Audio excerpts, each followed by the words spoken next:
The following program may contain coarse language, sexual content, violence, and mature themes, so if you're under 18, back away from the television. Not for you, buddy. Viewer discretion is advised.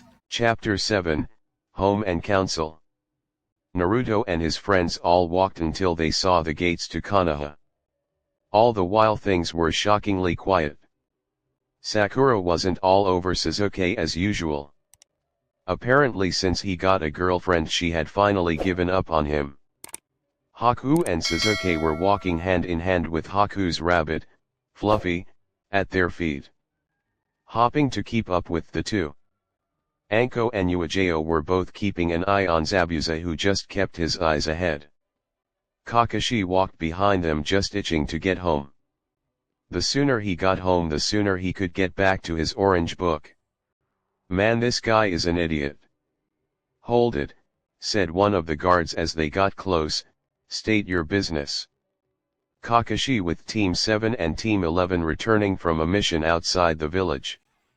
He said, getting the guards to calm down slightly, but they got on guard once they saw Zabuza. "Why is he here?" the other guard asked Akunao at the ready. "Zabuza," Kakashi said, "and his adoptive daughter Haku have both agreed to join our ranks. We have brought them here so they could get the approval of the Hokage." The two looked unsure, but they let them pass. Naruto and the others made their way through the village to the Hokage Tower. Once they walked in, a few Umbu tried to stop them, but a quick explanation of the circumstances got them to back off. When they entered the room, Naruto saw a quick flash of orange and mentally groaned. "Is every guy over 30 a pervert?" he mentally asked himself.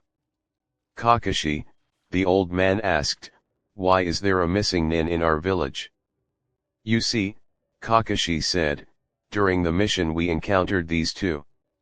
They were our enemies at first, but they were betrayed by their employer. After which they both decided that they were tired of running and decided to join our village." The Hokage was silent for a moment, making the two nervous. "What do you have to contribute?" he asked after a few minutes. "Well," Zabuza answered, "I have exceptional skill in Kenjutsu and can teach the younger generation. I can also teach the silent killing technique to them. As for my daughter Haku, she has a deadly aim with Senbon and she has an ice bloodline." That got Sarutobi thinking. He knew the council would find out about this and that the girl's bloodline was going to make her a target for the civilian council. It was then he noticed that she and Sasuke were holding hands. He smiled at that. Since the civilian council kissed up to the Uchiha, then this would make things easier. "All right," he said after thinking, "you will be allowed to stay, but Zabuza will be on a 3-month probation because of his past crimes." The swordsman nodded. He had had a feeling that that was going to happen. "Let's go, Haku," Sasuke said, "I want to show you the complex." The two left and Naruto and Sakura both went home. Naruto walked down the street ignoring the glares he was getting. Naruto kept on walking until he found himself at the resurrected Namikaze complex. He smiled to himself as he walked inside. Minato hadn't told them Naruto's heritage. "Welcome home, kid," Tobirama said as he noticed the boy. He and Hashirama were working on rebuilding the Senju complex, but until they finally got the place up and running again they were staying at Naruto's. Naruto noticed his mom and dad in the kitchen and he noticed that someone wasn't around. "Where's Hashirama?" Naruto asked. "Out of the village," Minato answered. "I think he went to go get his granddaughter." "Tsunade?" Naruto asked, raising an eyebrow. "Yep," Kushina said, "she left the village because everyone she loved here died. Her grandfather, her brother, and her boyfriend." "Ouch," Naruto muttered as he heard that. Naruto heard a knock at the door. He went to answer it and found Sasuke there. "Hey Sasuke," Naruto said, "what's up?" "I wanted to talk to you about that sword you had back on the wave mission," Sasuke said. "You want one like it?" It was more of a statement than a question. "Yes," Sasuke said, "I do." What I want to know is why. Naruto said. Sasuke came in and sat down on the couch. In time, he said, I've learned that real strength comes from wanting to protect someone. I want a sword like that so I can protect Haku. I know that the council is going to try something, so I want to be there for her. Naruto smiled. That's the answer I wanted to hear. Sasuke grinned. But I can't just give you a sword like that, Sasuke. Sasuke grin fell when he noticed Naruto grinning. If you want one, you'll have to make it yourself. Naruto motioned for Sasuke to follow him. They both went to the forge, where Sasuke noticed that the metals there were similar to the metals he saw on Naruto's sword. These are very special metals, Sasuke, Naruto said. When forged into a weapon they become virtually unbreakable. You can forge your own weapon with these. Sasuke smiled to himself as he continued. With a sword made out of that stuff he could beat his brother. Sasuke still wanted to do that, but he decided to not let it consume his life like he had let it do before. Although, Naruto continued, I wouldn't suggest making a sword like mine. That sword is extremely heavy and it took me a year to get that strong. I'd suggest making a ninjutsu or a katana. Happy forging. With that, Naruto left and let Sasuke get to work. 6 hours later. Naruto sat on the couch with Ino in his arms. The two had been sitting with each other and watching TV for the past hour. Ino was currently in Naruto's lap. She was grinning and moved in to kiss him when the door suddenly opened. Naruto let Ino down and he looked to see who came in. He saw Sasuke with a victorious smirk on his face. He had soot on him in a few places and a few burns on his hands, but that's not what caught Naruto's attention. What got his attention was his sword. It was a katana but made out of the materials from the forge. The blade was pure white with a hint of gold in the middle of it. The hilt was mostly gold and had brown material, making it easier to grip. At the bottom of the blade where it met the hilt was the symbol. So you finally got it done, Naruto said. It took you long enough. Hey, Sasuke said, it's hard to forge a sword. Naruto chuckled. He had forged his weapons as well, so he knew it was hard. Well, Naruto said, glancing at the clock, it's going on to 9 o'clock, you better head home. That means you too, Ino. I don't want your dad going after me again. Ino giggled at the memory. Naruto had announced that he was dating Ino to her parents. Izumi, Ino's mom, was thrilled. Inoichi not so much. He pulled Naruto to the side and said that if he even tried to hurt his daughter that he would tear his mind apart from the inside out. Of course Izumi found them and she scolded her husband for it. Ino got up to leave and Sasuke was heading for the door when an umbu appeared in a swirl of leaves. Uzumaki-san, Uchina-san, he said, the council has requested your presence. Naruto sighed to himself. So much for going to bed on a good note. A few minutes later in the council chambers. Naruto and Sasuke entered the council chambers to find the rest of their team along with Zabuza and Haku. Naruto looked around the council. He saw 3 old people glaring at him along with some of the civilian council. Apparently a lot of them hadn't gotten what his father and the other 2 Kages said. So what's the council want with us? Sasuke asked. We have brought you here to discuss the reasons behind bringing a missing nin into our village, Hayashi Hyuga said. Well, Kakashi said, it had to do with our mission to Wave. We had encountered these 2 and they were paid to attack us and kill our client. However, they were later betrayed by the man that hired them and became our allies. After the battle they decided to join us. I still think that having them join is a bad idea, said a large councilman. They do have a few things that they can contribute to the village, Sakura said. What do they have to contribute? Rose Harano asked. Well, Zabuza said, I can teach Kenjutsu because I hear the only other swordsman here is ill. I can also teach the silent killing technique for probable assassins. The council seemed to consider this. The silent killing technique would be very handy in certain cases. Also they would need a new swordsman to teach the younger generation since Hayate was sick. They all agreed. Zabuza will stay, said the Harano councilwoman, but what does the girl have to offer? I, Haku said, have a bloodline that allows me to control ice. That really got the council's attention. A new bloodline was obviously something that they could not turn down. She could be of use to us, thought Homura. The girl will be allowed to stay, Koharu said. I also suggest that she be put under the CRA.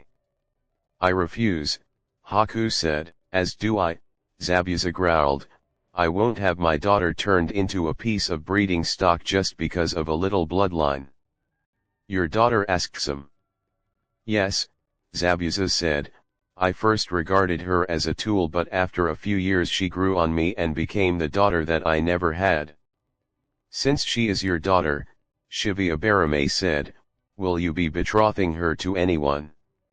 I think I already have, Zabuza said, turning to Suzuki, who grinned as he took Haku's hand. Some of the council mentally grinned at that. With an Uchiha containing two bloodlines, then they would be even stronger. We have some business to discuss with the Uzumaki boy, if you don't mind, said Homura. With that, knowing what was going to happen, that the teams, Zabuza and Haku, left. What do you want? Naruto asked. There is something that has come to our attention from your mission, said Koharu. We have heard that you possess a sword that was able to destroy Zabuza's. Yes, I do have a sword like that, Naruto said, knowing what they wanted. May we see it? Naruto undid the bandages on his left arm and revealed the kanji tattoo on his forearm. He focused his chakra into it, and in a flash the sword he used in the fight in Wave. Everyone was staring at it, especially a certain member on the civilian council.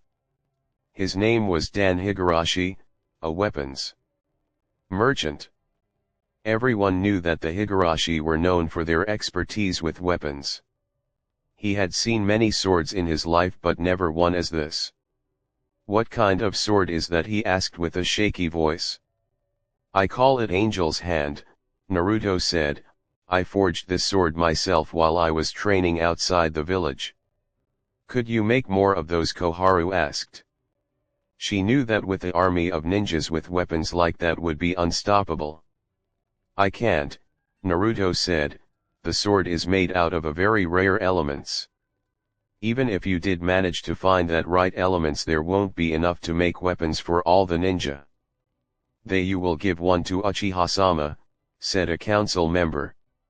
I can't just give him one like this, Naruto said. I earned my right to wield this sword when I forged it. If he wants one, he will have to forge it himself. Then you will teach him how to forge one, the same councilman said. Don't have to, Naruto said smugly, he's already made one. What? Koharu asked. Suzuki asked me about the sword when we got back, Naruto explained as he sealed his sword back into his arm. I told him what I told you. It took him a few hours, but he managed to finish one. So he already has a copy of your sword? Rose Harano asked. It's not an exact copy. I told him that it took me a while to be strong enough to lift this. Since he didn't have the time to go through strength training, he made a katana. It's not as heavy, but it's just as strong. Is there anything else that I have to talk to you people about? No, well, goodbye. Naruto turned around and left. Naruto walked down the road home. He was walking when he heard a scream. He followed the noise to find at least 3 guys standing over a little girl. She was short and had brown hair. She also had triangular marks on her cheeks. Marks that Naruto knew instantly. Well, said the leader, it looks like we got someone offering herself up to us. The girls whimpered as she saw the looks on the men's faces. Leave her, growled someone from behind them. The men all turned to see Naruto standing a few feet from them. Oh, it's just a kid, said the leader, back off twerp, we're busy. If any of them were listening, then they would have heard the sound of metal hitting the ground and footsteps walking toward them. A few minutes later at the Inyazuka complex. I can't believe you. You little twerp. Kiba Inyazuka was currently on the run from his aunt Anya, an exact twin of his mother Isom. Come on auntie, she'll be fine, Kiba tried to reason with his aunt, but it was no use. Fine, she repeated, how is it going to be fine, you little? She was interrupted when there was a knock at the door. I got it, Hannah said, going to the door. Yes, could be heard then, oh my gosh. Mom and Anya, I need you two here now. The two women and Kiba ran to the room before that line even reached their ears. What they saw shocked them. In the room was Naruto Uzumaki with his trench coat wrapped around a little girl. Sia. Anya cried as she saw her daughter. Mommy. The two ran and embraced each other. Isom noticed a bruise on Sia's cheek and looked at Naruto. Don't ask, Naruto said, the people who were going to do something are in a world of hurt right now. Isom grinned at that. Naruto turned and left for home. For a good night's sleep he was going to need it. Chapter 8 Chuunin exams begin. Naruto was filled with a bit of excitement. He had just found out about the Chuunin exams being held in the village. When Anko and Uejiro told him, he was ecstatic. Flashback. Naruto, Anko said as their team meeting began, me and Uejiro have decided to let you participate in the Chuunin exams this year. Really? Naruto asked, smiling. Yes, Uejiro said, it will start in a few weeks, so be ready. Naruto nodded and he left his sisters. He was still smiling as he left. And flashback. Naruto was walking when he noticed something really weird. A rock was following him. A completely square rock with two eye holes. Your stealth still stinks, kid, Naruto said suddenly. Then there was a huge burst of smoke. Cough, cough, I think you used too much gunpowder, said a boy's voice that Naruto recognized. You said you wanted it, big sniff, went another boy's voice. Yeah, said a third voice. This one belonged to a girl. The smoke revealed three small children. One was short and had spiky brown hair with a yellow shirt and a scarf around his neck. The second had a pair of glasses and apparently sinus problems. The third was the only girl with brown hair done up in pigtails. I'm Konohamaru, the first said, the future Hokage. I'm Udon, the second said, and I like math. I'm Mogi, the final one said, the hottest girl in the third grade. And we are, they all said together, the Konohamaru Corp. Naruto shook his head. He remembered Konohamaru from when he graduated the academy. Weird explaining thing, that's not a flashback, how Naruto met Konohamaru. Naruto had gone to see the Hokage because he had felt something off about Mizuki and that he should tighten security around the Forbidden Scroll. While he was there, Konohamaru attacked his grandfather the Hokage. He tripped and blamed Naruto for it. Naruto wasn't in the mood when the kid started yelling at him, so Naruto just picked him up by the shirt and told him to shut his mouth. At that moment a man in black with sunglasses, Ebisu, came in and said that it was the Hokage's grandson Naruto was messing with.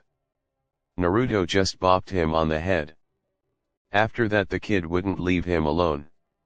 He begged Naruto to train him, so he did. He managed to teach the kid some tree walking until he got the kid to stop. The kid then told him that he was training so he could get a shortcut to being Hokage. Naruto told him that he should grow up and that There are no shortcuts to being Hokage. At that moment Ebisu came and Naruto left.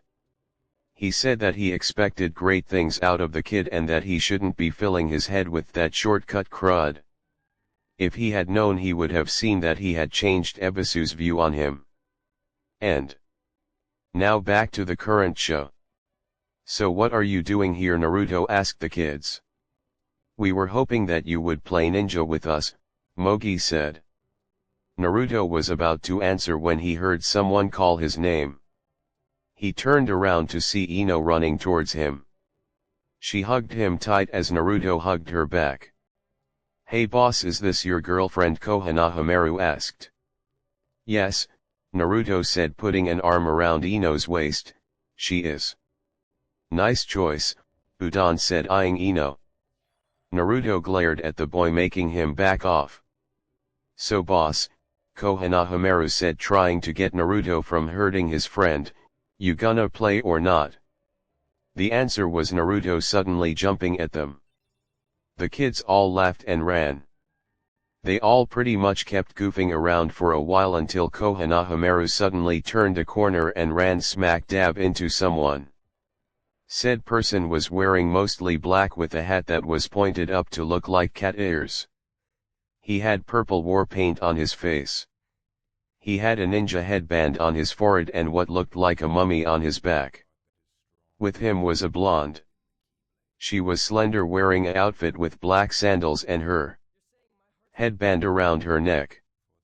She also had her hair tied up in 4 ponytails and had a large battle fan.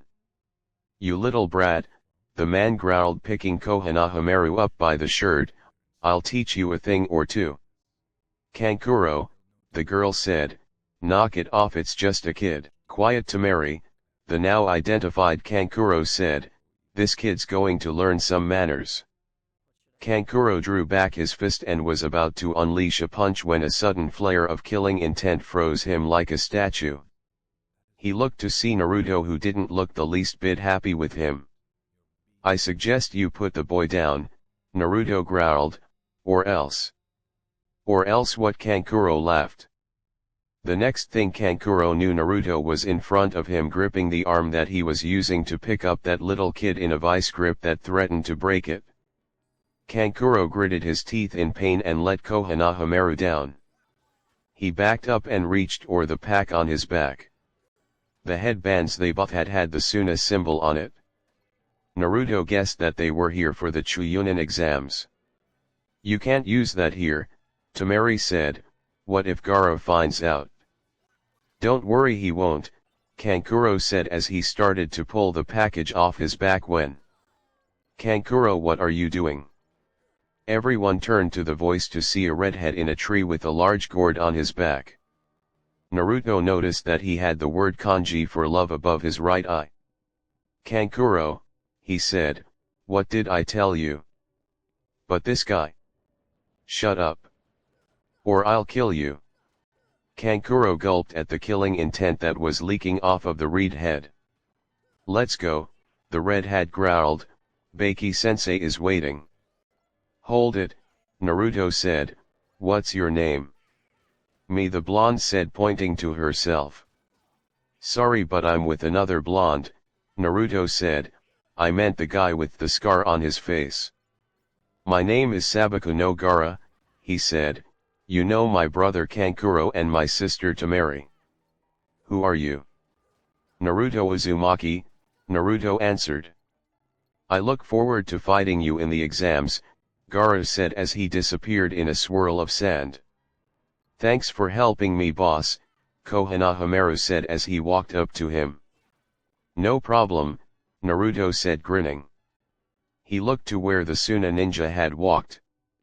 This could be very interesting, Naruto thought as he ran after the Konohamaru core. A few weeks later, Naruto was walking alone to the tower that the Chuunin exams were being held. He was walking down the hall when he saw a group of people in front of the door. He noticed something weird, so he focused some chakra into his eyes. He saw through the disguise and smirked. This was a test to weed out weak genin. He figured he'd leave this alone. The less competition the better. Naruto noticed Sasuke was there, his new sword on his back, about to approach them. In an instant Naruto was next to him. "Don't," he whispered, "it's a test to weed out the weaker genin. Believe me in this, the less competition the better." Sasuke gave a less than perceptible nod and he and his team walked out of the way. While they did, 3 people noticed them. One was wearing pink and had her hair tied in 2 buns. The second was tall and had long black hair and pale eyes. The third had on a green jumpsuit with orange leg warmers, a bowl-cut hairstyle, wide eyes, and bushy eyebrows. "Where are they going?" the bushy-browed one asked.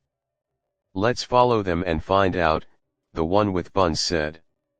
They 3 followed them and to their surprise ended up on the 3rd floor, which shocked them because the genjutsu from earlier made them think they were on the 3rd floor. As the 3 walked in, they found a whole lot of other teams from different villages. "Hey Naruto," said boy, turned around to be tackled and kissed by Ino. "Hey Ino-chan," Naruto said, wrapping his arms around his girlfriend. "Found you," said a voice that Naruto recognized. He tuned around to see some people he knew. He saw that Hinata, Kiba, Shuji, Shikamaru, and Shino were all there. "So the gang's all here," Kiba said, smirking. "So it would seem," Shino said in his usual monotone voice.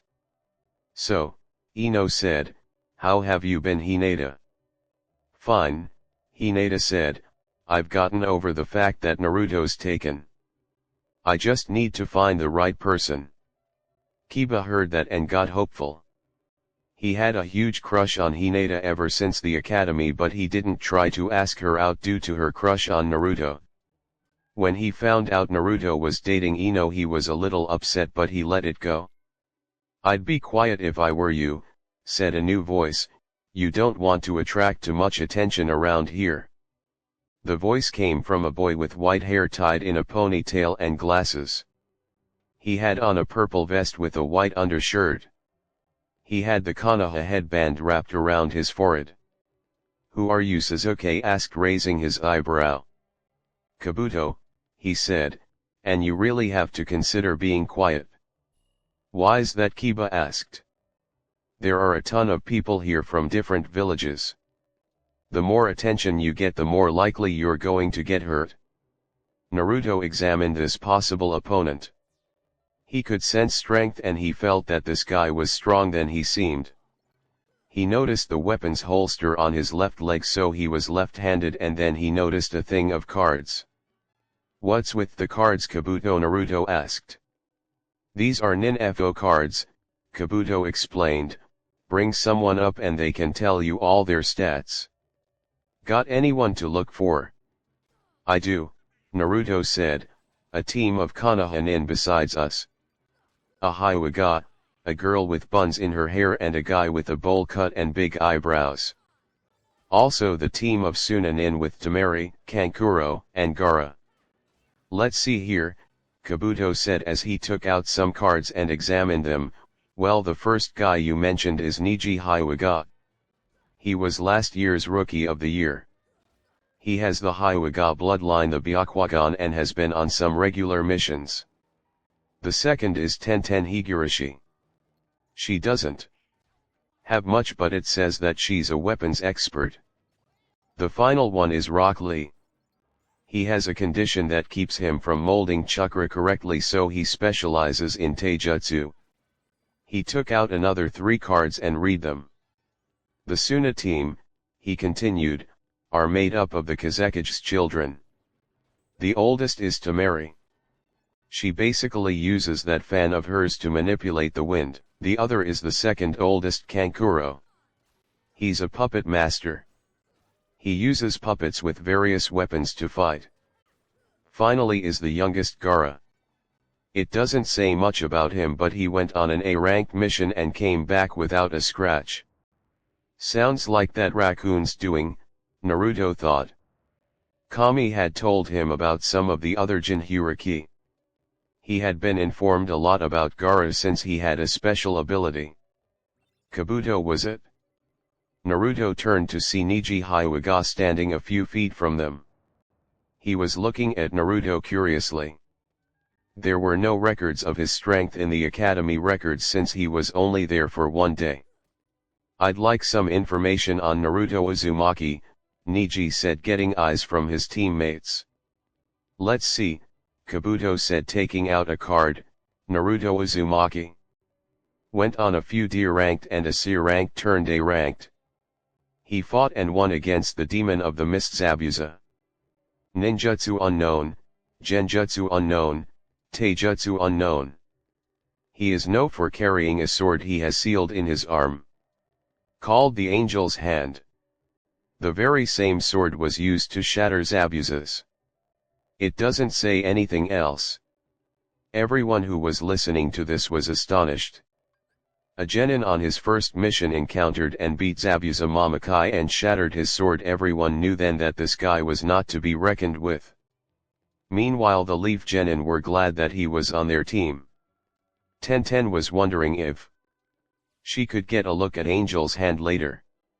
Rock Lee was wondering how this guy would do against him in a taijutsu battle. Niji however believed that this was an overblown reputation.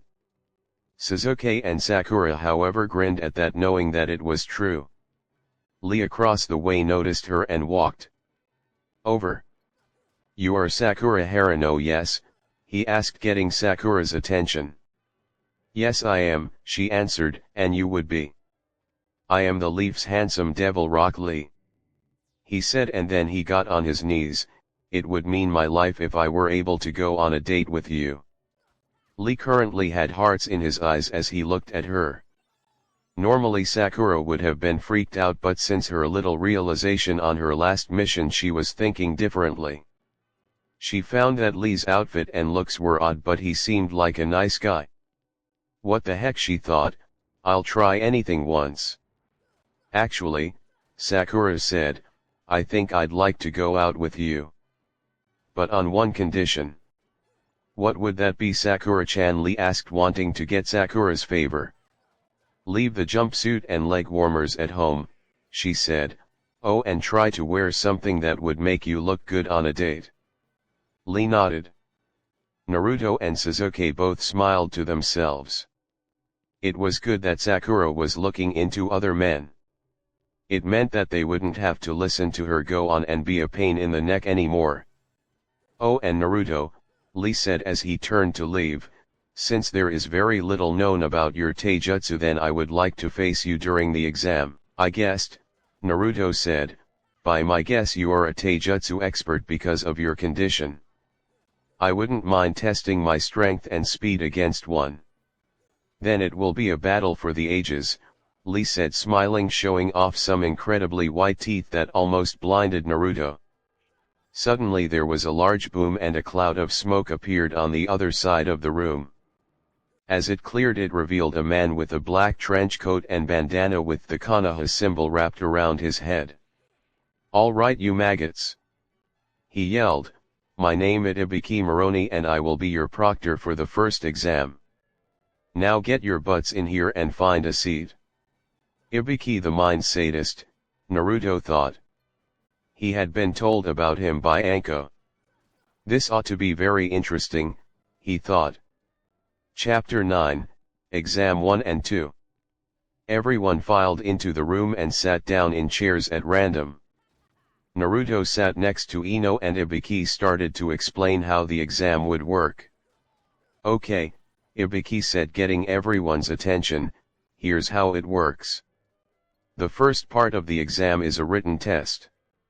Everyone grinned as they heard this. This was going to be easy. Ibiki continued, you will have exactly 1 hour to complete this test. If you are caught cheating, then you and your team are disqualified. At that everyone paled. If one of their teammates messed up, then every one of them was going to pay for it. They paled even more when Ibiki said that if they were caught cheating, then the team would be disqualified as well. All the while Naruto was smiling inwardly. Sneaky, he thought, he's using our own thoughts to mess with us. No wonder he's called the mind sadist. Also, Ibiki said, breaking Naruto from his thoughts, there will be a final question at the end of the hour. Get that one wrong and you will be disqualified along with your team. Everyone paled even more at that. Naruto however smirked inwardly, not showing that he was calm. After the tests were passed out, the hour had begun. Over the hour that happened, things were pretty boring. A lot of teams had been disqualified. The only interesting thing that happened was when that Kankuro guy asked to go to the bathroom. A lot of teams, however, were very adept at cheating. Tenten used a pack of mirrors to reflect the answers to her teammates using nearly invisible wires. Shikamaru was a genius, so he didn't need to cheat. The same thing went for Tamari. Kiba had Akamaru look at the answers of the guy in front of him and tell him the answers. Hinata had been studying, so she didn't have to cheat, and neither did Sakura. Suzuki used his Sharingan to copy the movements of another person's pencil. Ino used her mind transfer jutsu to take over Sakura's body and memorize her answers. Naruto had no need to cheat. During his training with his father and the cages, he had learned all of the things he needed to know. As all this was going on in the bathroom, Kankuro turned to the guy who was supposed to be watching him to make sure he didn't do anything. Now tell me all the answers, he said, grinning, starting from number 1. The guard's face cracked to reveal a camera-like eye and a face made of wood. After a while the hour finally came to an end. All right, Ibiki said, the hour's up. Time for the final question.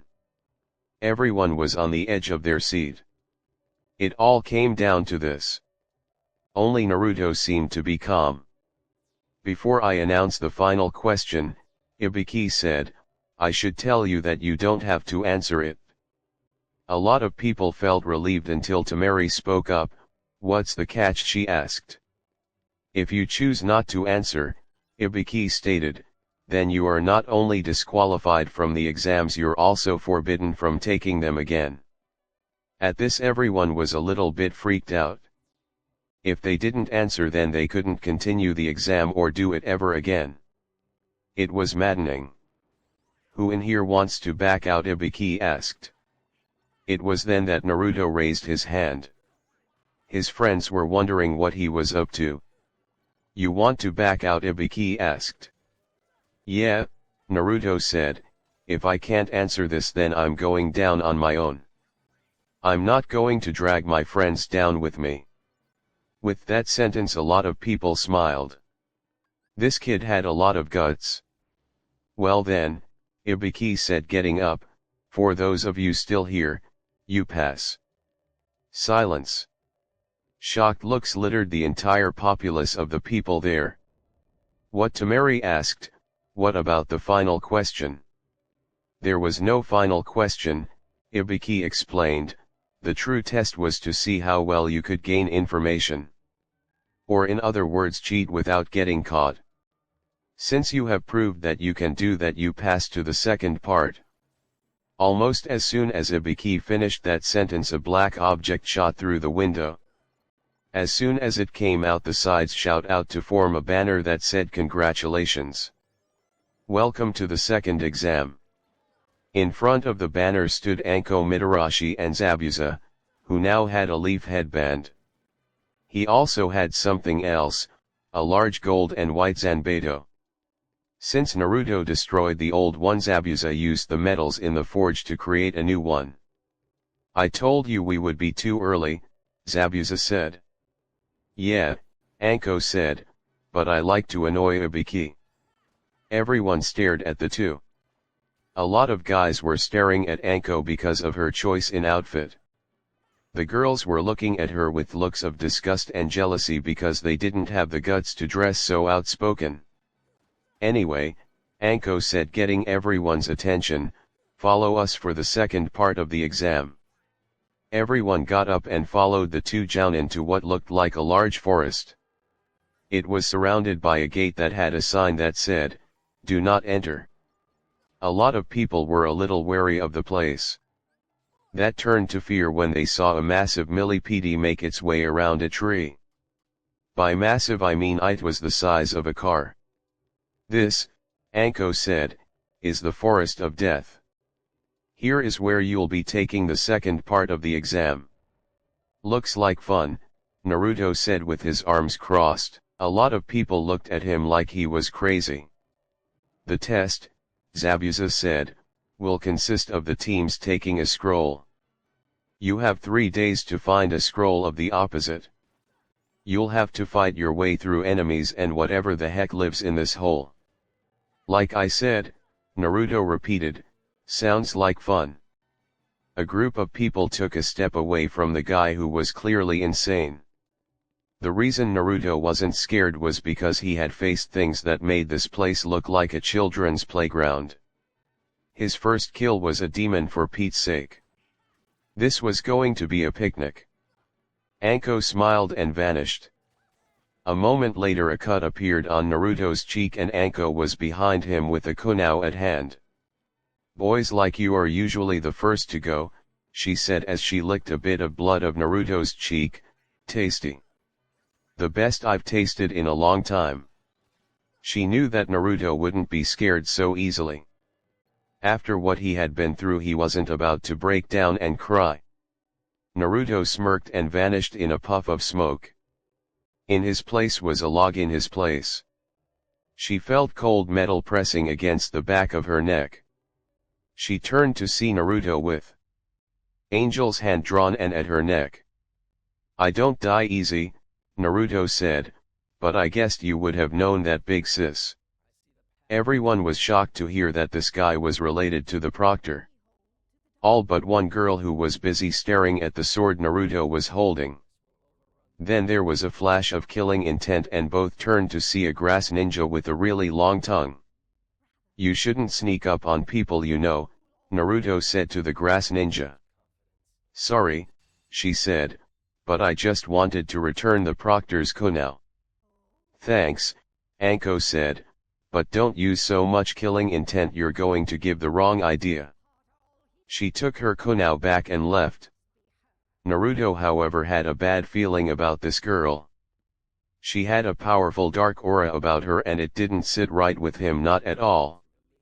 Naruto was about to put up his sword when he noticed that the girl from earlier with buns in her hair staring at it intently. He then remembered that this was the weapons mistress Tenten. Can I help you? Naruto asked, getting the girl to look up from his sword. Sorry, she said blushing, I just have this thing for weapons. It runs in my family. So I noticed, Naruto said, I read it in your file. So what is it you want? Oh, she said, I wanted to see if I could get a look at that sword of yours. Okay, Naruto said, here. Tenten held out her hands and took the handle. Almost as soon as the sword was in her grip, Naruto let go and the blade crashed to the ground and she was struggling to lift it. Man, she grunted, this is one heavy sword. The blade, he explained, is made out of extremely dense materials. If you don't train yourself enough, you won't be able to lift it. Naruto reached down and picked the sword up. Tenten, who was in mid-lift, stumbled back and fell on her butt. Naruto, before she could say anything, turned and went to get his scroll for the exam. Naruto went behind a curtain at a booth to get it. He wound up getting a heaven scroll. So we won't know what kind of scroll the other teams will have, Naruto thought as he mused over this. Man, they must be trying hard to get a lot of people to fail. After Naruto got the scroll, he went to wait at the gate he was assigned. He waited for about 20 minutes before Anko's voice sounded. All right, you maggots, she yelled, the second exam has officially begun. At that moment all the ninja rushed in. Naruto walked in for a few minutes until he found a spot to rest. Naruto knew he had to get something settled first. He currently had 2 summoning contracts and he had to get the bosses of both before he would be able to summon them. He sighed to himself. He really wished that he hadn't put these off for so long. He rolled up his left sleeve to reveal his muscled arm. Kai, he whispered, and on his arm was the word lion in kanji. Naruto bit his thumb, smeared some blood on his arm and slammed his arm onto the ground. Summoning jutsu! He yelled.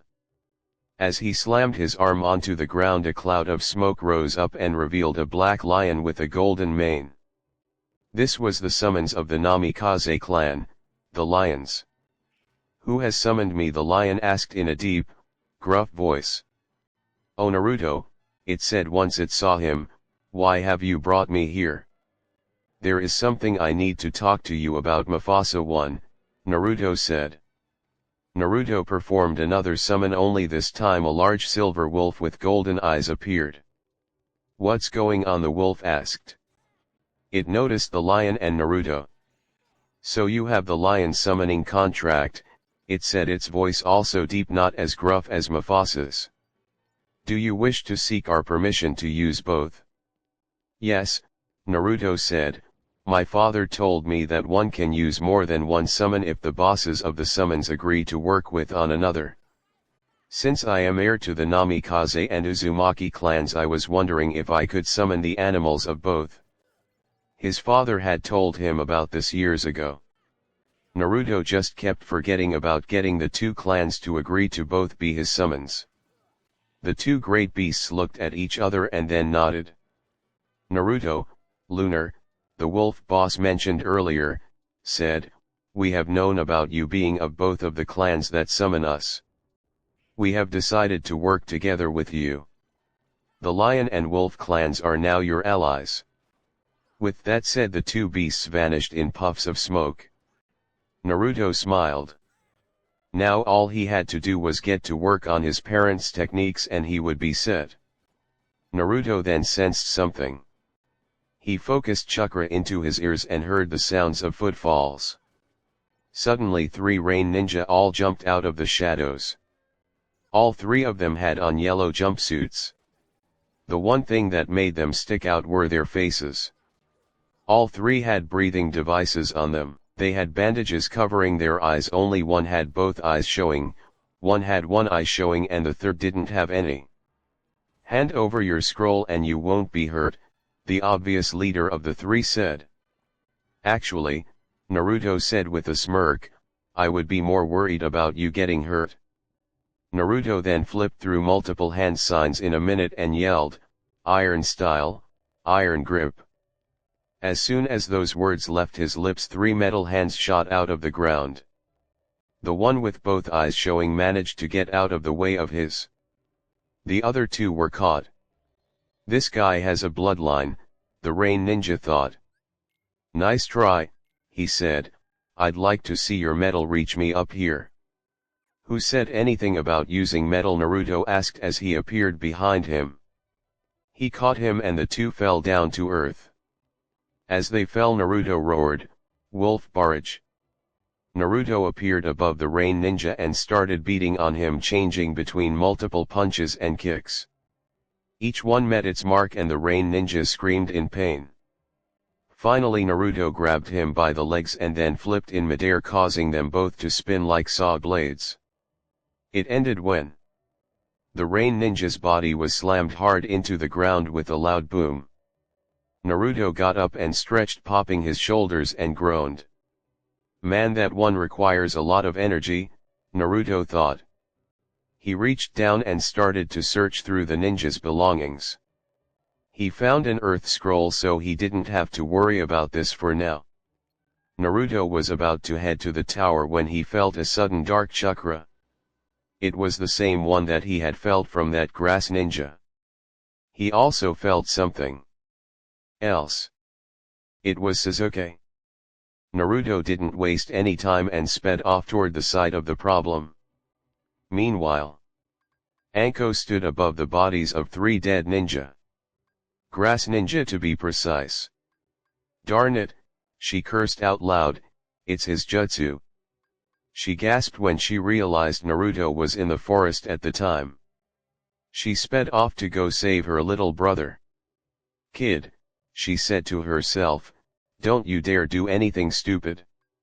Meanwhile, in a part of the forest away from Naruto, Sasuke was not having a good day. Right now he was facing a grass nin that really freaked him out. She had swallowed her scroll and was fighting them. He was currently paralyzed with fear because of what he had seen her do earlier. Sai and Sakura were both in worse shape than him because they had received it too. The woman had shown them her eyes. When they looked at them, they saw the moment of their own death. "Sorry, Sasuke-kun," she said, "but I believe I will have to take my leave. Before I go though, here is a little gift from me." She rushed forward and shot her head out, extending her neck. She bit into his neck, making Sasuke scream in pain. After a second, a mark started to appear. It was in the form of 3 commas in a triangle shape. The heaven curse mark, she thought. How unexpected, yet delicious. She then moved forward to finish Sai and Sakura when, Earth style, World of Graves. The grass ninja jumped out of the way just in time for a massive chunk of earth the size of a mausoleum crashed into the spot where she was standing. All 3 of them, not counting Sasuke since he is still in pain, looked to see Naruto standing in front of a massive crater. The source of the technique. "What did you do to my friends, you freak?" Naruto roared at the grass ninja. "I merely scared those 2, she said. "As for Sasuke, I gave him a little gift." She was about to leave when Naruto suddenly appeared in front of her with his arms crossed. He was currently radiating blue and white chakra. "I don't think so, pal," he growled. "You mess with my friends, you mess with me. Get ready for a whole new world of hurt." Naruto pulled back an arm and punched the grass ninja in the face, sending her flying. Naruto raced after her. Unknown to him, a clash of the titans was about to begin. Chapter 10, Battle and Power. Crash. The grass ninja hit the side of a tree hard. She got up, surprised by the pure strength that had hit her. "Looks like I might have another candidate," she thought. Naruto just then jumped in front of her. She got up with a groan of pain. "You're good," she said. "I might actually have to try." She rushed forward. Naruto jumped back and the 2 clashed. The grass ninja threw a left hook, but Naruto caught it and sent a punch to her stomach. She managed to dodge to the side but got intercepted with a kick to the side ribs and was sent to the side of a tree, striking shadow snakes. She cried as she slammed a hand onto the ground. As she did, thousands of snakes came out of the ground and charged at Naruto. Naruto responded by going through hand signs and yelled, "Earth style, Ant Lion Jutsu." Naruto brought both hands down and a massive sand pit appeared, toppling a few trees and swallowing all the snakes and almost swallowing the grass ninja, who managed to get out of the way at the last moment. The grass ninja was about to try and run away, but she was suddenly caught by a bunch of ninja wire. She followed the wire to see it coming out of Naruto's mouth, and he was going through hand signs. Fire style, Great Dragon Breath. Naruto sucked in some air and sent out a massive fire blast, igniting the wire and sending flames roaring at the female ninja. The flames hit and fire spread throughout the trees and incinerating the one that she was tied to. Naruto would have left, but he could still feel that dark chakra and he knew that this chick wasn't done just yet. He focused chakra into his eyes and managed to see through the flames and saw that she was still standing. Naruto also saw she was still tied to the tree, so she wouldn't be going anywhere soon. Naruto then used his wind affinity to take the air from the flames and put them out. "All right," he shouted, "start talking. Who are you and what are you doing here?" "Well, if you must know," she said despite the burns, "I have come to take the Sharingan from this village." "How do you plan on doing that?" Naruto asked.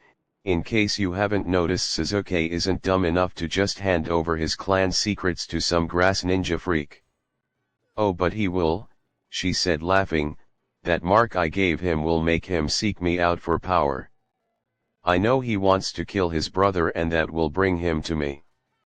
Sorry buddy, Naruto said, but I don't think that'll be happening since you'll be dead when that happens.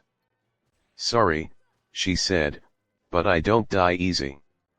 At that moment she melted away into mud. Naruto, realizing that there was another presence behind him, jumped out of the way just in time for a massive snake to slam into the ground where he was previously standing. He looked and saw the grass ninja on top of the snake's head. It was then that Naruto noticed something. Some of her skin was peeling off and it was pale underneath. So that's it, Naruto said, that's how you're able to do this stuff. You're a Sunin. Smart boy, the being peeling of the rest of its face revealing a pale complexion. I am the snake Sunin Orochimaru. A snake freak who defected from the village years ago, Naruto stated, getting up. Looks like I'll get to try this out earlier than I thought. Naruto rolled his sleeve up to reveal the lion symbol on his upper arm. He bit his thumb, ran blood over it, slammed his hand onto the ground and yelled, summoning jutsu. There was a huge plume of smoke. When it cleared, it revealed a lion as large as the snake with white fur and a golden mane. Naruto jumped on the lion's head and the lion charged at the snake Sunin. The snake charged also and the beasts clashed. Naruto and Orochimaru clashed also. The two engaged in another fist fight and Naruto was getting in a few hits, but so was his opponent. Naruto eventually managed to get Akne to the sage's stomach, but the sage also got a fist to Naruto's face. Naruto was sent back and he was starting to get very annoyed. That's it, he growled. He put his hands together, intertwining his fingers, and yelled, Chakra Seal Release 1. As he said this, there was a sudden burst of chakra. When Orochimaru looked, he saw a small amount of chakra flowing out of Naruto's body. What is this power, he thought. You like it, Naruto asked. You think with the Kyuubi I'd have less chakra? I have its power sealed away. 9 seals for 9 tails. Now let's see what you really got. Boil style, scalding tsunami. Naruto focused his hands together and sent out a wave of water at the snake Sunin. The snake managed to dodge, but he was hit with some of the water and found that it was scalding hot. While he was preoccupied with his pain, Naruto took advantage and rushed forward with a wild haymaker that sent the snake flying upward. Orochimaru caught himself and opened his mouth. Out slid a long sword called Kizangi or grass cutter. Naruto saw this and unsealed Angel's hand. At the same time, a lot of people were sensing the battle. Gaara was wondering who it was that had this power, as did his sibling. The others, however, could only shiver at the thought of an enemy ninja having such strength. The only one who recognized it was Sakura, since she had flayed this before. When Naruto killed Gato. Back at the fight, the snake and lion were at each other's throats literally. The snake was wrapped around the lion's belly and was trying to squeeze the life out of him. Unfortunately for the snake, the lion got a good grip with its teeth and flung it off. While the snake was down, the lion pressed its front paw on the snake's back and put its head in its teeth. Then it pulled hard until there was a loud crack. The lion let go and the snake fell lifelessly to the floor. The lion roared in victory and vanished a plume of smoke. Back with the two ninja. Naruto and Orochimaru were clashing steel and Orochimaru was starting to tire. Naruto, thanks to his mother, had a large amount of stamina, so he didn't tire easy. Orochimaru wouldn't be tired either, but Naruto had gotten it a lot of hits and the snake Sunin was starting to feel the problems. The two rushed each other and were at a standoff. I have to ask, Naruto said, why do you want the Sharingan? If I have it, the snake explained, then I can copy any jutsu that I want and I will be that much closer to my goal. You want to learn all the world's jutsu, Naruto said. I really doubt that it was worth killing people. There's so much blood on your hands that a sense-dead monkey could smell the blood. Silence, Orochimaru growled, I have found the secret to immortality. I have found out how to live forever. But has it been worth the lives of hundreds of people? Naruto asked as he swung his sword, sending Kizangi away from Orochimaru. Orochimaru, Naruto said, you can save your soul and find peace, but you must be willing to give up this selfish ambition. You must give this up while you still can. No, he growled, I will never give up. Orochimaru charged at Naruto.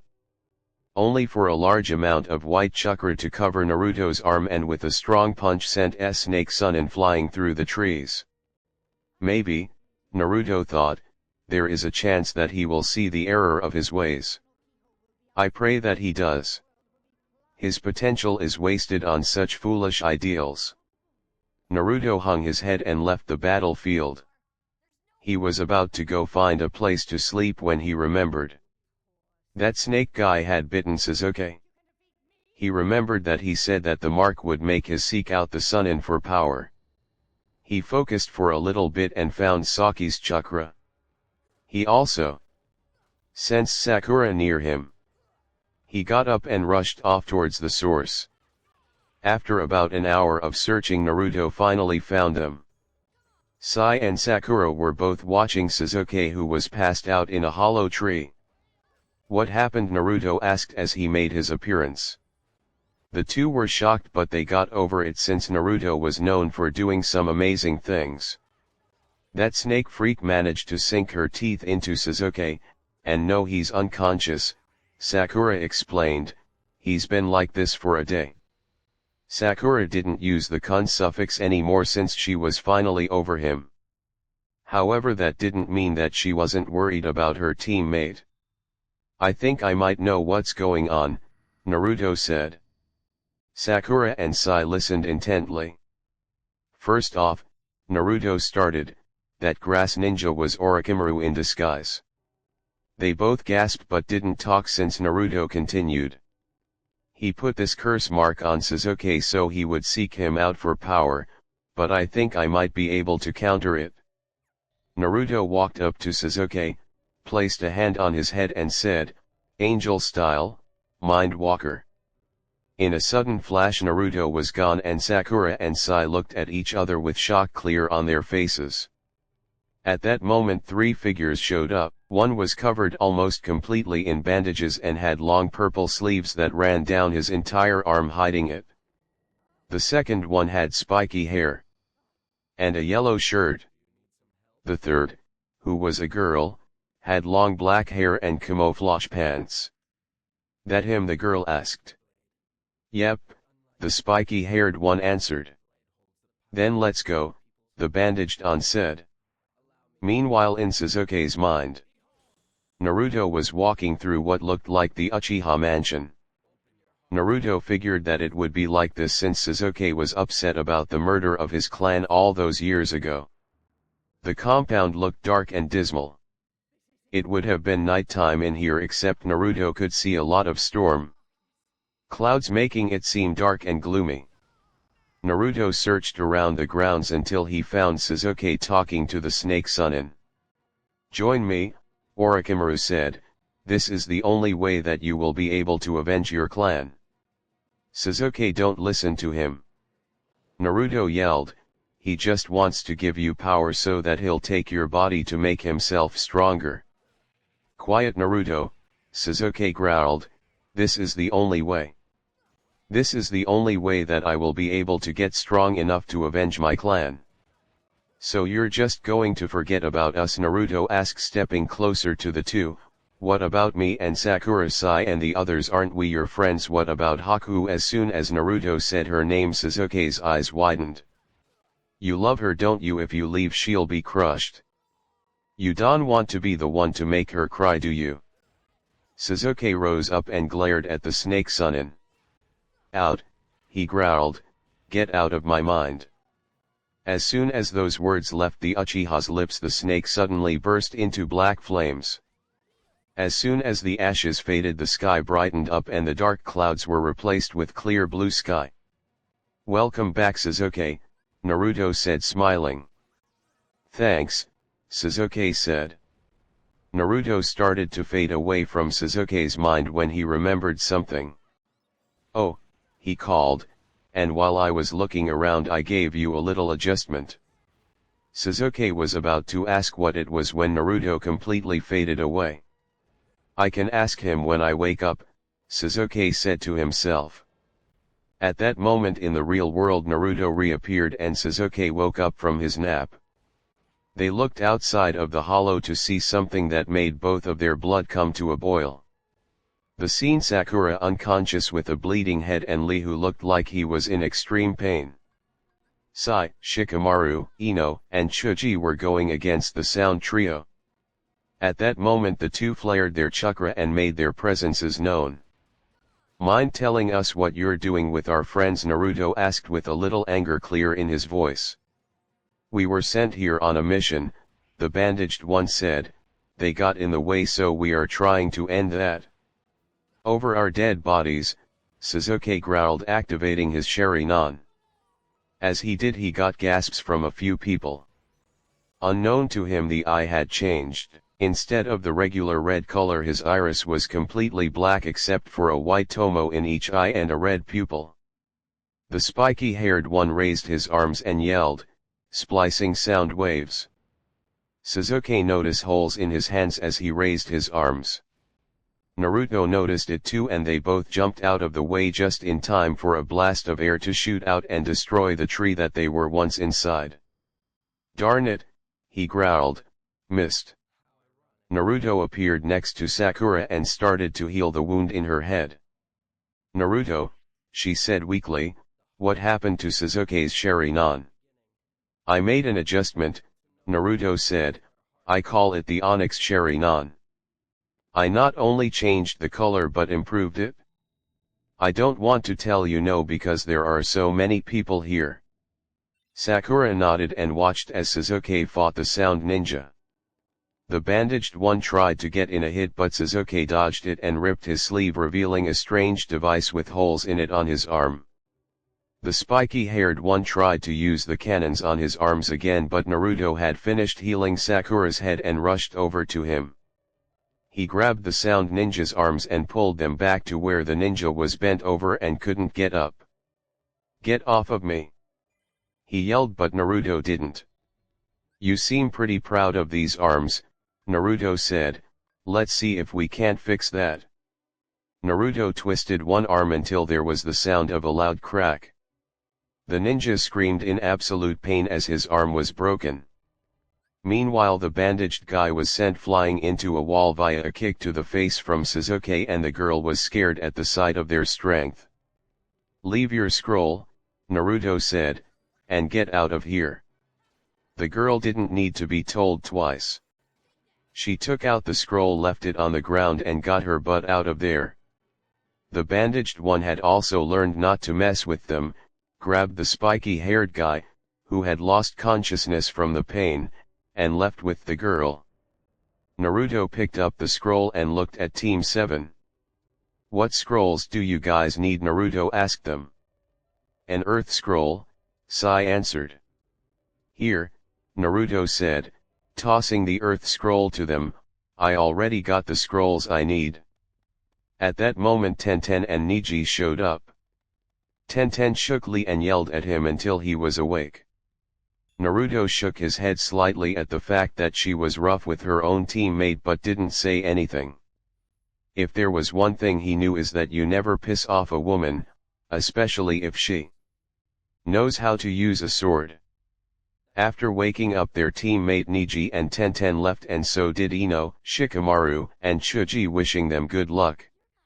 So, Sasuke said as they left, now that we have some time to ourselves, what exactly did you do to my Sharingan? I improved it, Naruto said, I call it the Onyx Sharingan. With one tomo you have the same power as the regular Sharingan when you have all three. The second tomo brings out the Tsukainomi and the third the Amaritsu, however, the Manju version I don't know what it does. I didn't really pay attention to that part. Sasuke was quiet.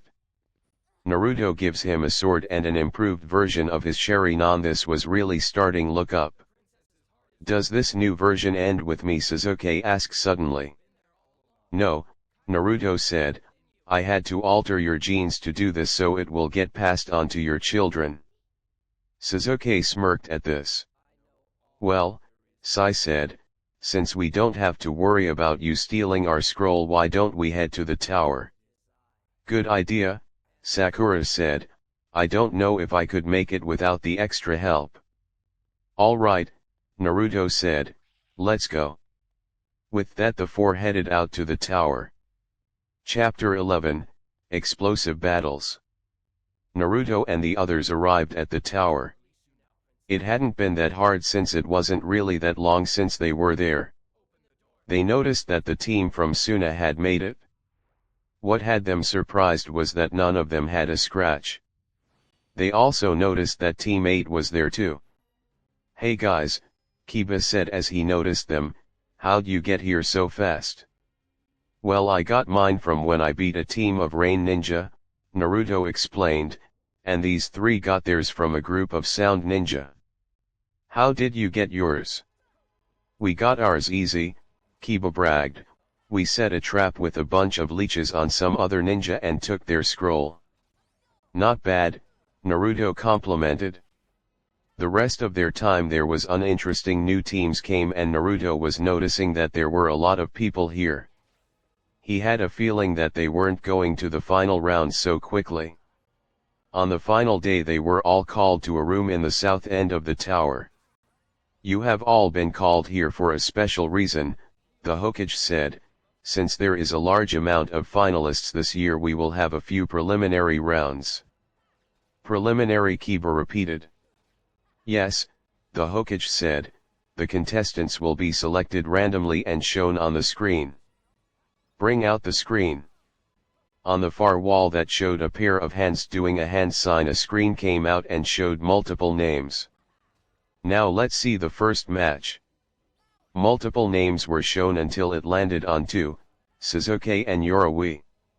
Looks like I get to fight first, Sasuke said.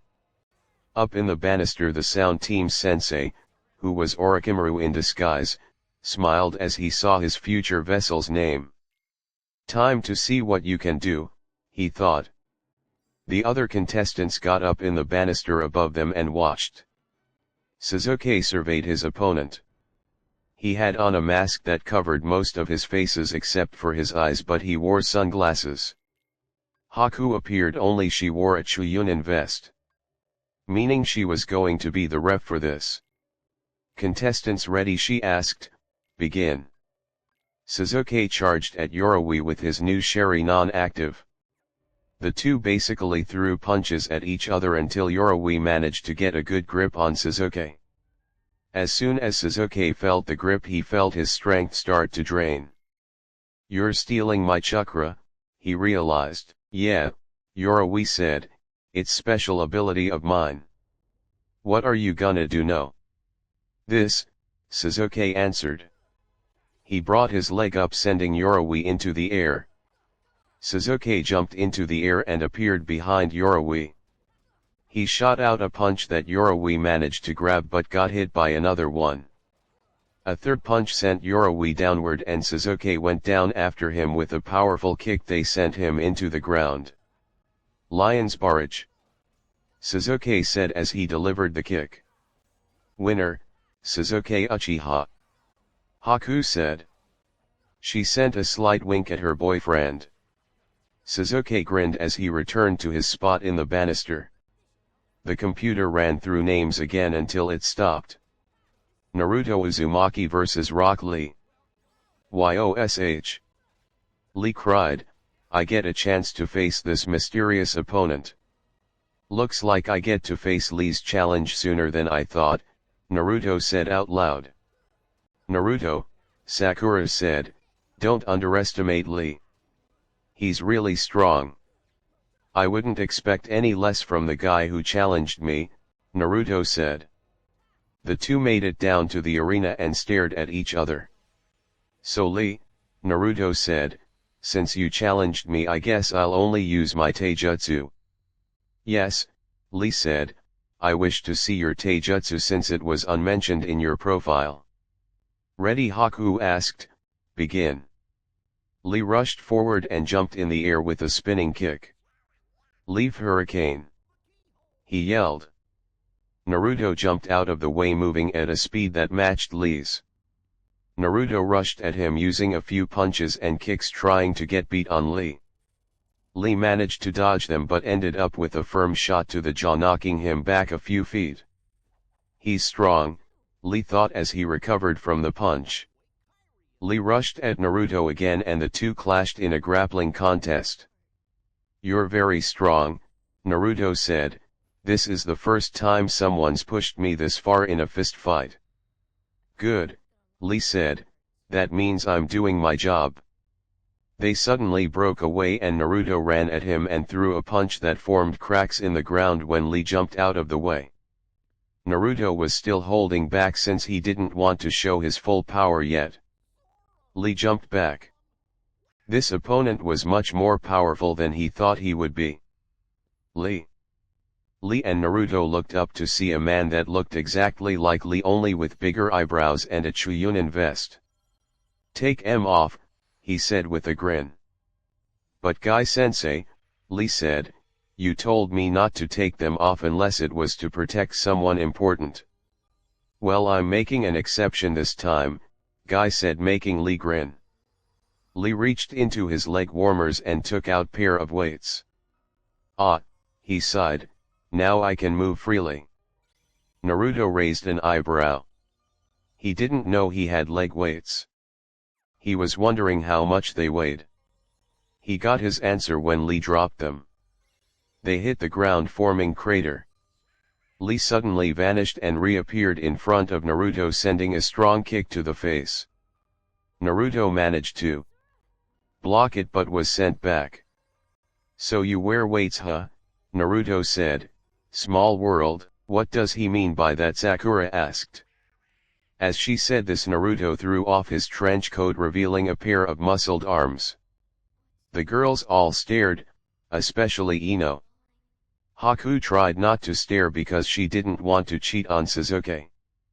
They were all shocked, however, when a loud boom echoed through the room. They looked to see Naruto's coat. In the middle, a crater. His coat had weights in it. Guy exclaimed as he saw the size of the crater, and the weight is as much as Lee's. Naruto smirked at the shocked look on Lee's face. Now let's see just how fast you really are, Naruto said as he vanished from sight. Pretty soon after, Lee vanished too. Suddenly there was the sound of crashed as the two combatants clashed again and again. After a few minutes of loud crashing, they eventually stopped. They both had a good amount of bruises on their arms and legs. Most likely from all the times that they had punched and hit each other. Enough of this, Naruto said, getting a taijutsu stance. Final move. One of the stronger ones we have. Lee nodded and got into his fighting stance. Naruto chakra began to show and Lee started to undo the bandages on his arms. Naruto ran at Lee, but Lee was prepared with a kick to the chin and sent Naruto flying upwards. Lee jumped up after him and wrapped the bandages around Naruto's body, pinning his arms to his sides. Lee then turned them both upside down and began a downward free fall, yelling, "Primary Lotus." The move collided with the ground and Lee stood up thinking he had won when he saw that in Naruto's place there was a crushed log. Unbelievable, Guy said with a shocked face, no one has ever gotten out of the Primary Lotus before. The other senseis were all looking shocked themselves. How the heck did this kid learn how to do this? In the arena, Lee was looking around to find Naruto until he heard a voice in his ear. "My turn," it said. Just then Naruto appeared and sent Lee skyward with an uppercut. Naruto jumped up and appeared again in front of him. Naruto caught Lee by the front of his jumpsuit and gave him a nasty headbutt. Naruto followed this up with a strong kick to the stomach, sending Lee to the ground, forming a crater as he crashed. Naruto dove down with chakra encasing his fist and yelled, Raging Lion. The fist made contact and there was a huge boom as the ground cracked. Guy gasped. If that made contact, his student was dead. He jumped down from the banister and over to where Naruto was standing. I thought you were youthful, Guy said, but you proved me wrong by killing my student. What are you talking about? Naruto said with a raised eyebrow. Guy looked at Naruto confused until he looked down in the crater. Lee was currently unconscious and had a lot of bruises, but that's not what got Guy's attention. Right next to Lee's chest was a crater. The spot where Naruto hit. I had a feeling Lee would be unconscious after that kick, Naruto explained, and I'm not about to kill a potential sparring partner. With that said, Naruto left for the medics to take care of Lee. Meanwhile, Orochimaru was staring at Naruto as he left. He was currently in conflict. He did want the Uchiha bloodline, but Naruto's words in the forest kept coming back to his mind. Orochimaru could only watch as Naruto was walking back to the banister. On the banister, Lee's teammates were in shock. One of their strongest was just cut down by a person as strong as him. The Leaf teams were glad that Naruto was on their side and the others were nervous that he was. The Sand team, however, were a mix of feeling. Temari was interested. This guy just seemed to be full of surprises. Kankuro was scared. He wanted to beat that guy into the ground for what he did to him. Now he was starting to think that challenging this guy would be putting a foot in the grave. Finally, Gaara was smirking with a look that chilled his brother and sister. Gaara suddenly vanished in a swirl of sand and appeared near Naruto. Uzumaki, he growled, if the Uchiha can't prove my existence, then you will. Those words sent a chill down the sides of everyone who heard it. The very sound of the bloodlust in the voice made everyone pale and look like they were going to faint. I look forward to that, Naruto said, shocking people. Just be sure not to lose your cool when I beat you. Gaara just let out a dark chuckle and went back to his siblings. The rest of the matches weren't that interesting. Ino fought Sakura and the two ended up knocking each other out. Apparently Sakura had learned about her affinity, which was Earth, and used a few Earth-style moves on Ino. Ino countered with some Fire style herself. In the end they were both almost out of chakras, so they ended up knocking each other out with one punch. Naruto was smiling at how far Sakura had come. He was also proud of Ino for showing such strength. Kiba went against a grass ninja, lost. Fortunately, the grass ninja also lost consciousness at the same time due to blood loss from Kiba's fang over fang. Kankuro fought against a ninja similar to Yoroi, except he dislocated his joints to become incredibly flexible. He would have crushed Kankuro's neck, but the one he was holding was a puppet and the real one was in the pack on his back. Kankuro won after breaking the man's neck. Shino went against Zaku and won when he plugged the holes in his arms that sent out the sonic blasts. Temari went against Tenten and won by using her wind scythe jutsu to deflect her weapons, knock her in the air, and then drop her down on her iron fan. Gaara went against some other grass ninja who unfortunately got crushed by a sand coffin. The sight unnerved a lot of people. Naruto, however, looked at Gaara. He knew that he had to do something, but he had to wait until they fought. A match that got Naruto's attention was the match between Hinata and her cousin Neji. Neji had a grudge against the main house for the death of his father. Neji tried to kill her, but Hinata revealed that she had more skill by using a chitin and the 64 palms technique. Unfortunately, she lost consciousness doing the techniques due to the fact that her chakra reserves weren't that high. The next match was between Kin, the female sound ninja, and Shikamaru. Kin tried to disorient him using Senbon with bells with a sound that caused him to become disoriented. Fortunately, Shikamaru used his shadow possession jutsu to take control over her. he made her bend back and slam her head into the wall, knocking her out. The final match was between Dosu and Chuji. Chuji tried to crush Dosu with his human boulder technique, but Dosu dodged and, using his sound bracers, knocked Chuji out cold with a sonic attack. Of course, as soon as Chuji woke up, he wanted some barbecue.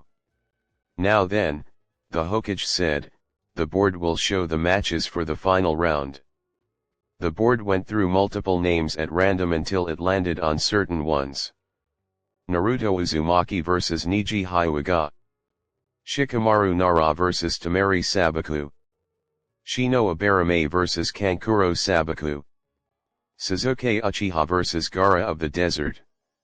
Niji and Naruto glanced at each other. Naruto smirked and Niji just turned his head away. Naruto shook his head. Now, the Hokage said, you have 1 month to prepare.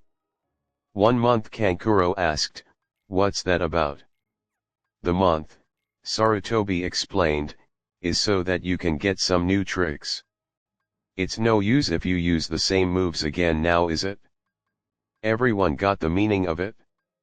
If they used the same moves like they did today, the person that they fight could easily counter their moves. It was a chance for them to come back with some new tricks. Everyone understands, Sarutobi asked, getting nods from everyone, then dismissed. Everyone filed out, but he noticed the old man making hand gestures toward him. Kushina had taught Naruto sign language, so he knew what he was saying. Naruto, it said, your father and I will be revealing your heritage at the final rounds of the Chuunin exams. Be ready, because I just know someone is going to do something stupid when they find out. Naruto smirked. He couldn't wait until the village found out that the kid that they had tried to kill for a long time was the son of their savior. He also knew that the council was going to try and do something dumb as well, but he decided that that was bridge he would cross when he got there. Meanwhile, in another village, a blonde woman sat in front of a slot machine waiting for the wheels to stop spinning. Next to her was a short brunette holding a pig in her arms. Of course, with her luck, she knew that it wasn't going to go well. She was called the legendary sucker for a reason after all. Suddenly the machine stopped and it landed on 3 sevens. Well, said a voice over the intercom, it looks like the lucky lady on slot number 7 has won our jackpot. The woman was completely shocked, as was her assistant. She didn't win at gambling. Something wasn't right here. Looks like your luck is finally starting to change, said a voice that sounded very familiar to the blonde. She turned around, the face of someone that she never thought she would ever see again. Gigi Grandpa, she asked with a shaky voice. Hashirama smiled at her. Hello, he said, my darling granddaughter. The blonde's eyes started to tear up and then she rushed forward and hugged the man. Tsunade, he said, it's so good to see you again. Chapter 12, Training begins. It had been an hour since Tsunade was reunited with her grandfather. Right now they were in her hotel room getting caught up. So how are you still alive? Tsunade asked her grandfather. She was happy that she was alive, but she was curious. Well, he explained, since I lived the life of a righteous warrior, I became an archangel for Kami. We met someone and trained him. After he returned, so did we. We, the brunette asked, the pig still in her arms. The brunette was named Shizuan.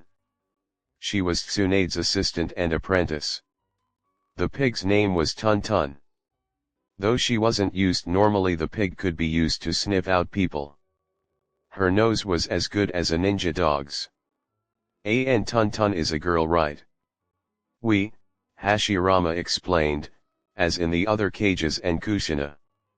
The girl's jaws dropped. They were back. Oh man, this was going to be an interesting day.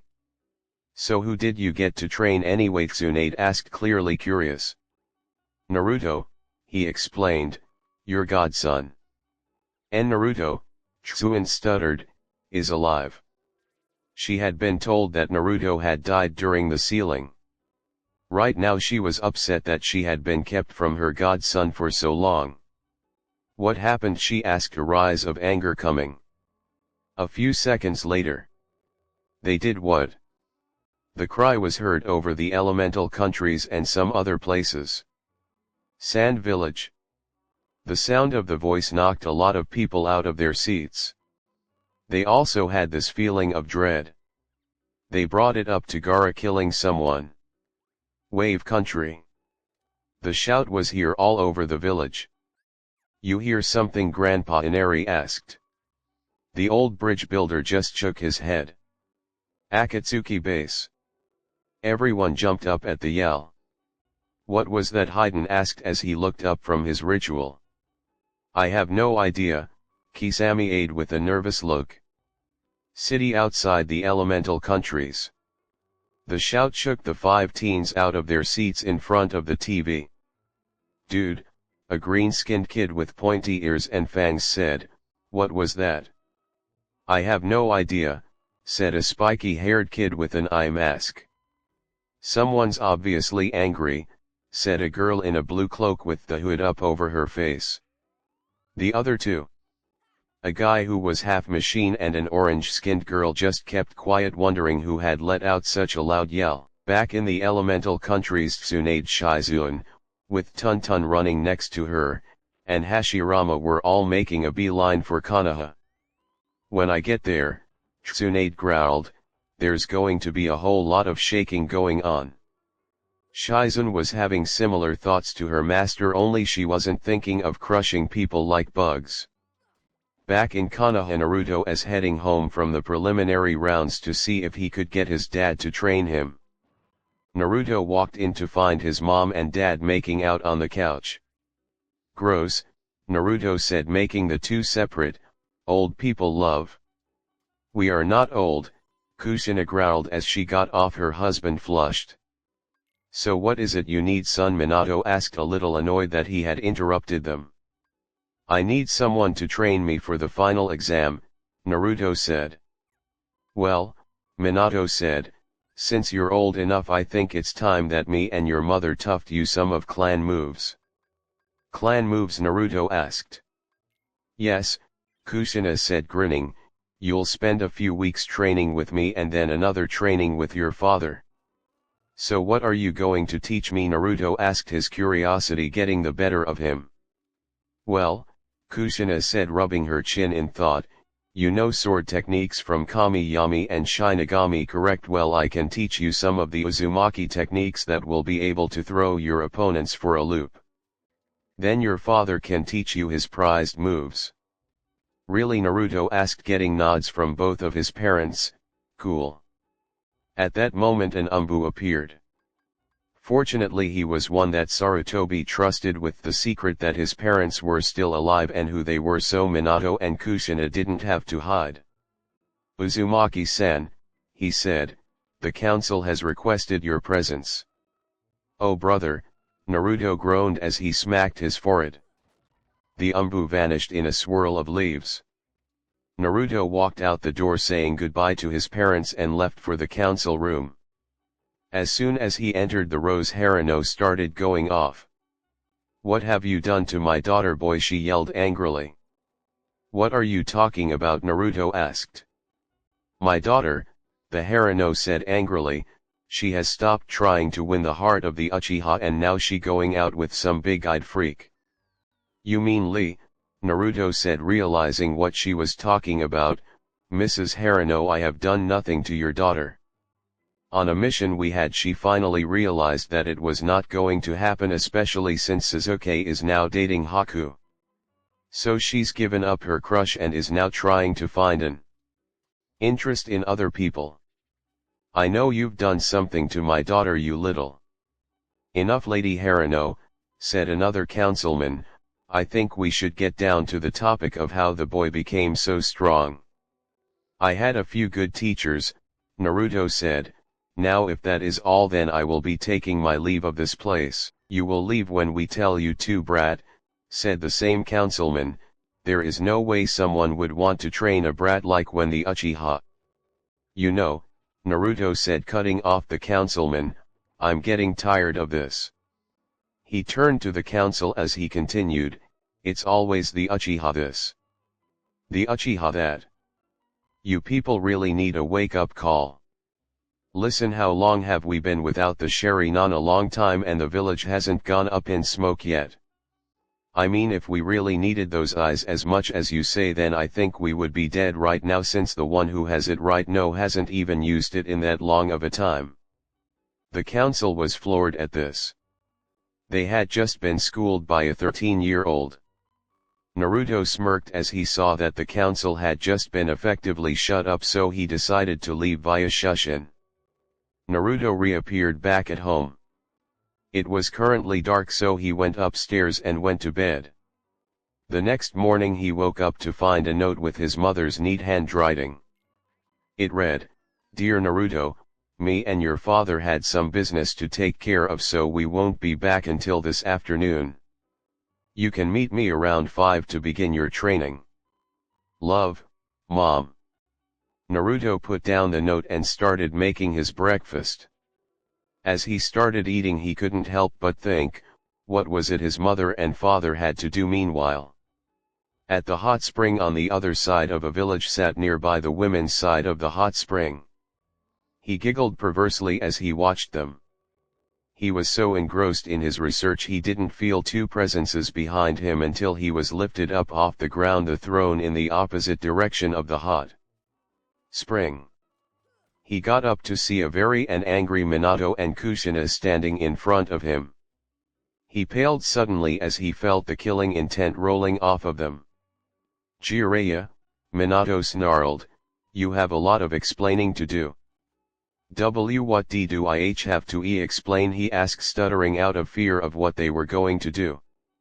"Don't play dumb," Kushina yelled, getting the attention of the girls in the hot springs. "You were supposed to watch out for our son. I can't believe that you would take your research for that perverted book over your duty as a godfather. Actually, I can believe it. Not to mention," Minato said, "he peeped on our honeymoon and wrote that down in his book too." Kushina's eyes widened as she looked at her husband, then she turned to Jiraiya with a look of absolute rage on her face. Jiraiya was currently in the process of wetting himself. Kushina picked him up and started beating the tar out of him. When she was done, Minato got a few punches in. Jiraiya was in agony and was hoping that this was the worst of it. Man, this guy was stupid. He was then picked up by both and given a hard haymaker to the face, sending him flying towards the hot springs and smashed through the wall. Jiraiya groaned as he got up and froze when he felt a lot more killing intent from when he did earlier. He looked up to see a lot of angry women. Girlish screams were then heard all over the village, and Anko felt herself wanting to laugh for some reason. Luckily, the girls were so busy beating on the perverted Sunin that they didn't see the two who had beaten him first. Later that afternoon, Naruto and his mother walked to the ground where they would be training. They arrived at a large plain that had a lot of dummies that were usually used for sword practice. "Okay Naruto," Kushina said, getting in a stance, "show mama what you can do."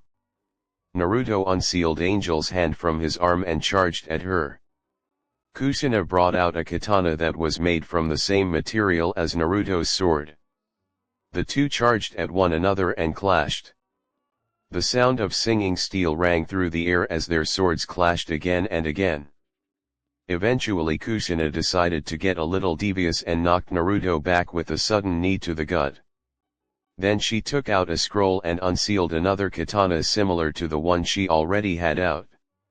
She charged with both drawn and brought them down on Naruto's sword. Naruto was knocked back, but managed to catch himself. "Is that all you got, my boy?" Kushina taunted. Naruto just smirked and undid the bandages on his other arm. Kushina saw the kanji for devil and knew what was going to happen next. Naruto set Angel's hand on his back and reached for the mark. He unsealed a new weapon. The blade was as long as Angel's hand, but unlike Angel's hand, this One was pitch black. The handle was wrapped in a blood-red material and there was the design of a skull on the hilt. The blade was split in two up until about W inches from the hilt. "So you've brought out Shadow Claw," Kushina said with a smirk.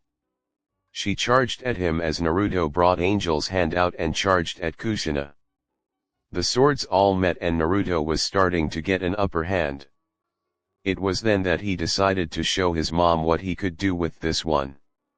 Naruto drove his Angel's hand into the ground and held up Shadow Claw. Naruto then started to radiate energy like he did at the bridge in Wave Country. Only instead of glowing white he was letting of a black energy. The sword was then covered in black energy. Naruto saw his mom was doing the same with her swords. The two drew back their swords and yelled out their attacks. Abyssal Slash. Light Cross. Naruto swung his sword parallel to the ground and sent out a huge wave of black energy. Kushina formed a cross with her swords and swung them both, sending a cross-shaped energy blast at Naruto. The two moves collided in the air and there was a huge explosion. The dust cleared and it showed two of them still standing.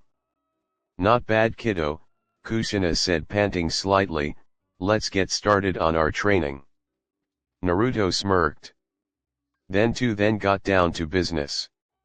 Meanwhile at another training ground, Sasuke was panting as he had started his training with Kakashi. He saw currently trying to get some taijutsu stuff down and he was having a bit of trouble. Sasuke wanted to but he didn't use his Onyx Sharingan. He decided to save it for the finals when he fought against Gaara. "Come on Sasuke," Kakashi said, "is that all you can do?" "I'm not about to be brought down here," Sasuke said as he got up. Meanwhile at the Nara clan home, Shikamaru was currently staring up at the sky watching the clouds roll by. "Shikamaru. Oh crud," he thought as he got up to see his mother walking toward him. "What are you doing out here?" she asked. "You're supposed to be getting ready for the next part of the Chuunin exams in a month." "You know Mom," he said, "Dad is just too lazy to try and train me." "Oh, he'll train you," his mother said, brandishing a frying pan from out of nowhere, "even if it kills him." "Oh man," Shikamaru thought, "what a drag." Meanwhile at some hotel, Kankuro was fiddling with one of his puppets while Temari was just sitting at a windowsill and Gaara was in his room. "Shouldn't you be coming up with a strategy?" Kankuro asked his sister. "I won't need one to beat that lazy pain in the neck," Temari answered. She glanced at the door that led to her brother's room. "I wonder what he does in private," she said aloud. "Don't know," Kankuro said, "don't think I want to know." Last one. Meanwhile at a small base outside the village, Orochimaru was going over the plan for the invasion of the Leaf Village. He had gone over it plenty of times and it was foolproof. He got up and was starting to walk to his chamber when he heard a voice in his head. "You can't do this." He turned to find a conveniently placed mirror and saw a reflection of himself, only the purple paint under his eyes weren't there and its eyes were green. "You can't just destroy the village that brought us into this world," the reflection said. "You can't stop me," Orochimaru said to the mirror. "I will destroy this village and then take this world as my own." "Not if I can help it," the reflection growled. Orochimaru had had enough of this and punched the mirror, utterly destroying it. Orochimaru laughed as he walked away from the now broken mirror. "Pathetic human," he said, his yellow eyes glowing.